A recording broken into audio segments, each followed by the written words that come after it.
1980년 광주에서 학살, 그리고 1981년 문무대에서 학살, 고려대학교 외국어대학교 159명 제적, 그리고 1982년부터 84년까지 강제 징집 1121명, 그리고 의문사 6명, 그 9번째입니다. 미네가 고급이었다. 양조가 하프선쯤 왔을 때 미네가 맞은편 자리에서 건너왔다. 탱크탑, 스포츠브라가 오똑한 가슴에 간신히 천적으로 얹어있을 뿐이었다. 이곳에서 사랑하고 싶었어요. 창섭의 손길이 곳곳을 현란하게 춤춰도 미네는 달아오르지 않고 눈만 감고 몸을 열었다. 양 귀에 뜨거운 열 전도서가 번갈아 전기를 방열해도 계속 어프였다. 이번에는 아날로그 혀끝이 귓속과 귓껍데기를 연신방문하여 물기도 하고 잡아당겨도 옥신각신이 안 되었다. 불감증은 불은 붙는다. 다만 상대가 못 느낄 따름이다.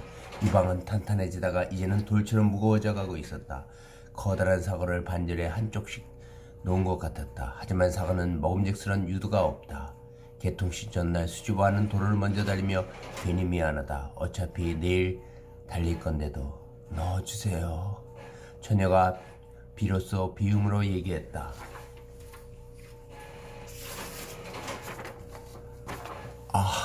너무 아파. 처녀가 손으로 자기 입을 막았다. 투명한 유리백이 훌륭한 방음장치였다. 유리백은 그림자를 만들어주었다. 입을 막으면서도 몸은 천천히 열리고 있었다. 그녀의 서투른 행동이 사내를 더욱더 자극하고 있었다. 소파는 침대보다 때론 더 깊숙이 삽입되었다. 솜씨만 있다면. 남자는 단순한 치의로 같지만 여자는 자지러지고 있었다. 얼마 안 돼 입을 막던 손이 저절로 풀어졌다. 클라이막스에 잔뜩 견직되었던 그 집들이 스스로 풀려가며 쉬러갔다. 창섭의 미네의 힙을 조금 들어보았다. 조금 큰 혈흔이 몇 군데씩 퍼져 있었다. 그랬었군. 하지만 처녀가 클라이막스에서 정신을 잃은 것은 정상이 아니었다. 대부분은 잔뜩 경직되는 신경으로 남자를 거칠게 꽉 끌어안고 숨막히게 해야 육체의 일반이다. 미네의 브라를 벗기고 감상하다 아래로 또 감상하니 미네는 쉽게 전라가 되었다. 느리게 감상했다. 서서히, 천천히. 볼만해요. 미네가 정신이 들었는지 눈 감은 채로 얘기했다. 수풀이 굉장했다. 넓은 면적뿐 아니라 머리카락처럼 치렁치렁 산발하고 있었다. 보통은 그 아래쪽에 샘이 감춰지는데 그녀는 오히려 불쑥 노출되어져 있었다. 샘이 넘쳐 있었다. 그가 갈증을 느끼던 한 모금 마시려 입을 대었다. 미네가 그의 머리를 가볍게 당겼다. 더 느끼게 해주세요. 처녀의 도발에 창섭은 그녀의 위치를 바꿨다. 어깨 너머로 밤강 너머 일산쯤 불빛들이 서넛 졸고 있었다. 그 어스름에 갑자기 번개가 치는 것 같았다. 이윽고 카페창도 소낙비가 심하게 때리고 있었다. 투명한 유벽을 통해 깊은 밤이 전라의 두 남녀를 엿보고 있었다. 강한 체력이 긴 다리의 순이를 무릎에 올려놓고 소낙비처럼 쏟아부었다.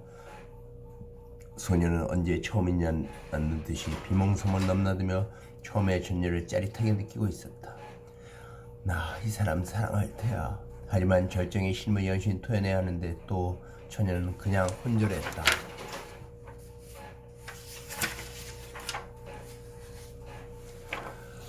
처녀를 푸근히 안고 새는 흑인을 따뜻이 스프레에 누여 접착시켜주고 소파형 의자에서 같이 잠들었다. 아침 햇살이 천천히 두 사람을 흔들었다. 서로가 아무것도 걸치지 않았지만 이제는 소녀가 킬러를 감상하고 있었다. 아저씨 너무 멋있어요. 소녀의 호기심이 남자의 전라를 더욱 처음 감상했다. 그렇게 씩씩하고 남의 집을 마구 수색하던 흑인이 저렇게 평화롭게 잠들 수 있다니. 남자 대신 언제 다가왔는지 아침 햇살이 치근거렸다. 강가로 거닐까? 시원한 아침 공기를 마시며 고급 승객차가 강물과 함께 느리게 미끄러져 갔다. 아저씨 진짜 나 런던으로 부를 거예요? 런던이 심심하긴 해. 언제 부를 건데요? 미네가 원할 때. 그럼요. 가는 거로 하고 나 배고파요.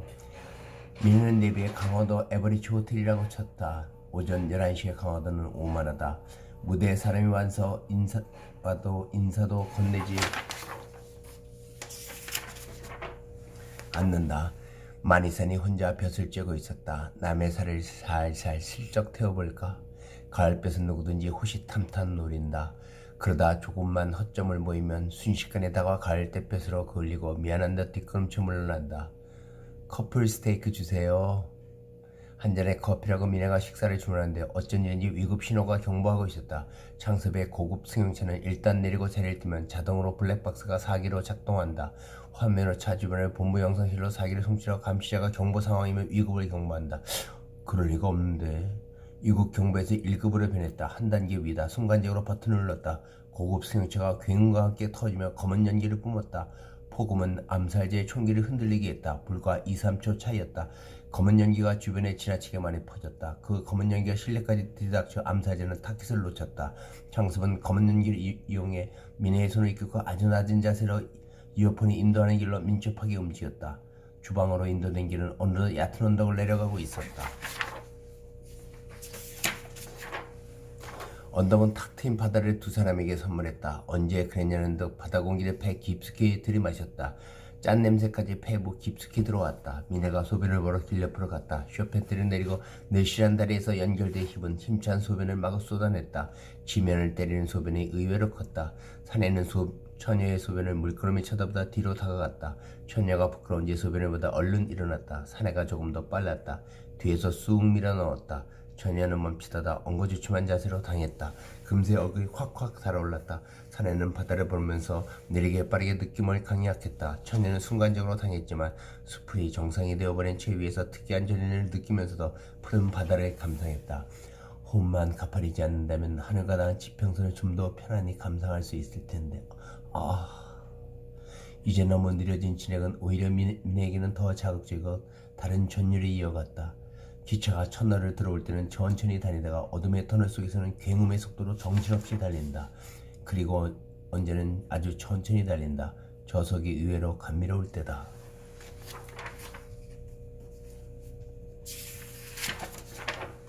그러다가 따뜻한 스킨십으로 전환해 후식을 마련했다.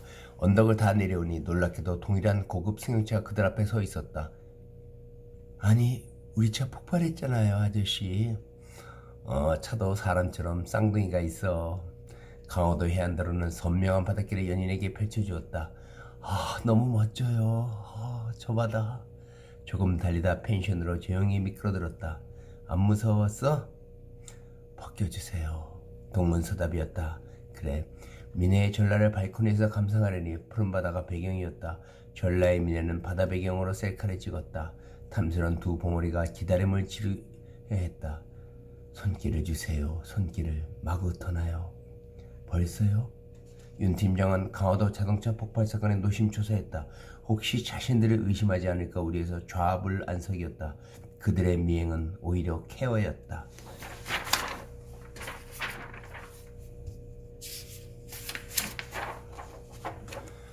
창섭이 폭발 뒤 찾은 곳은 같은 강화도의 소수파 천국빌리지였다. 창섭의 펜션은 천국빌리지 한 모퉁이에 있었지만 오히려 보아는 이 가옥이 최고였다.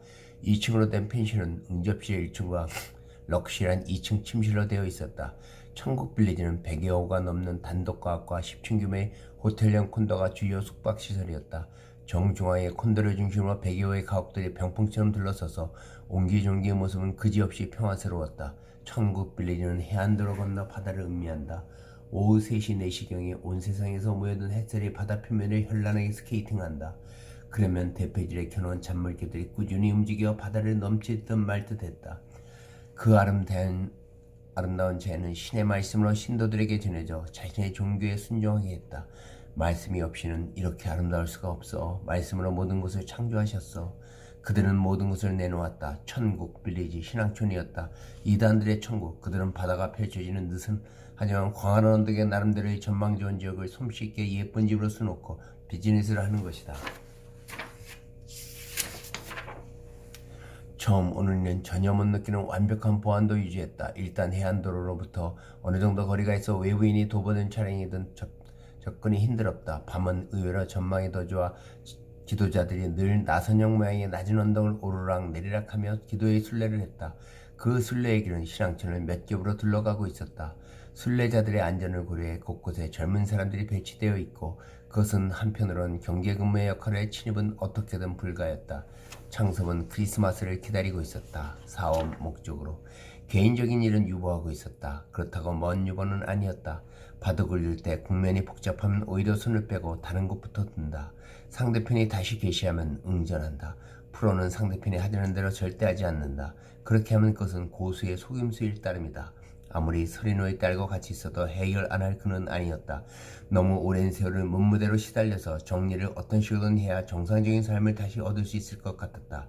필요 없는 정상적인 삶이 있지만. 은정이 아들과 함께 사고를 당했을 때 지켜주지 못했다는 죄책감과 가학을 위하여 그는 침대에 눕지 않고 앉아서 잤다. 결국 그것도 문무대의 연장선상에 있었다. 10-10 정리를 위하여 서문. 이제 문무대를 내 머릿속에서 내보내고 싶다. 2009년 가을 일지.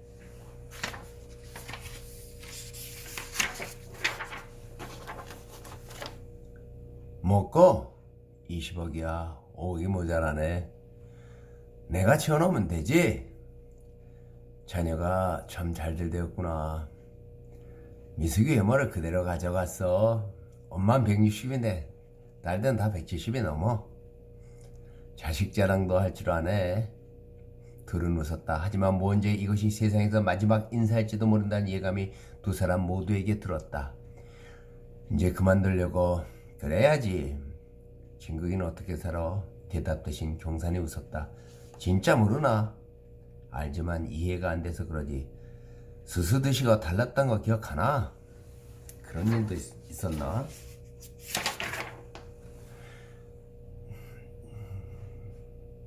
진극이가 이상한 바둑말이었잖아. 그게 탈난 거지. 아유, 뭐 지난 일 같고 뭐 연장전 했나? 반반이지. 수수가 시집가서 잘 사는데 신우이가 그렇게 갈구더래. 한국에서는 시자만 들어가면 생색내잖아. 그걸 갖고 뭘. 근데 하루는 문득 수수가 신우이한테 진극이 마스터대 우승 얘기하며 이리저리 수다를 떠는데 신우이가 소개시켜달래더래. 아, 그래서 사단 났건. 그런 셈이지. 그럼 병원은 그 신우이가 그러면은 있더래. 어떤 면? 글쎄, 남을 뭐 긍휼히 여긴다고나 할까? 그럼 그 얘기를 한 거야? 얘기를 한 것이 아니고 둘이 데이트하다 진극이가 발작을 일으킨 거 아이가? 어느 날 둘이 잘 데이트하는데 갑자기 지나가는 사람을 보고 진극이가 저놈 뿌락치다 뿌락치다 하며 소리 지르고 그 상대편이 도망가니 죽어라 쫓아가더래. 그랬군. 진극이 학교를 졸업하고 곧바로 미국 유학을 갔었다. 숙희네가 여력이 있어서 그런 줄 알았다. 그 유학 기간 중에 외대는 학내 민주화 과정을 겪고 있었다. 일부 학생들이 학생체를 점거했다가 소위 뿌락지라는 특별 장학생의 명단을 발견하고 이를 공개했었다.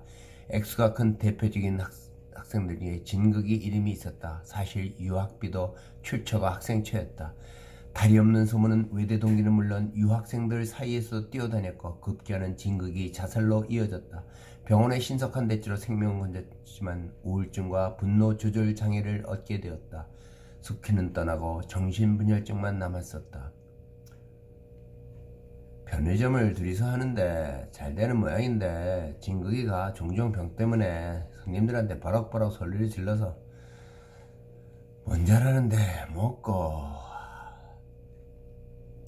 강제 징집도 모자라 뿌락지까지 당한 사람들 1121명이 82년부터 1984년까지 강제 징집당했고 보안사가 들여와 그들의 악한 주문대로 휴가 중에 친구들의 동태를 파악하여 기대후 보안사에 보고했었다. 군대는 그들에게 감옥보다 더 공포였다. 내무반에서 누가 자신을 감시하는지 두려웠다. 휴가 갈 때면 경복궁에 가서 꼭 만나야 하는 보안사 요원들.